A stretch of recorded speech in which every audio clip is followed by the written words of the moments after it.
সরকার সহজ সরল হিন্দু ভাইকে আপনি উস্কে দেওয়ার চেষ্টা করছেন। আমি আপনাদের একটা নাম বলবো, গত বছরে আরজিকর হসপিটালে আপনার আমার বাড়ির মেয়ে একটা খুন হয়েছিল, তার জন্য আমরা প্রতিবাদ করেছিলাম। আমি জোর গলায় বলবো, সারা পশ্চিম বাংলায় যত রাজনৈতিক দল আছে তারা যত না প্রতিবাদ করেছে, ইন্ডিয়ান সেকুলার ফ্রন্ট, এই মালিক মোল্লারা, শাহাবুদ্দিন সিরাজিরা, বিশ্বজিৎ মাইতিরা, তাপস চ্যাটার্জিরা, এরা সব থেকে বেশি প্রতিবাদ করেছে।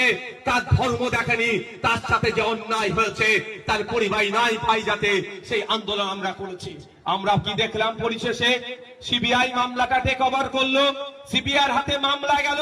ভালো কথা, সিবিআইর হাতে মামলা গিয়েছে, কিন্তু আমি দেখে অবাক হয়ে গেলাম, সে যখন সিবিআই চার্জশিট দিচ্ছে সেই চার্জশিটে তার পরিবার কি বলছে, ওখানে কি ভিড় করছে না?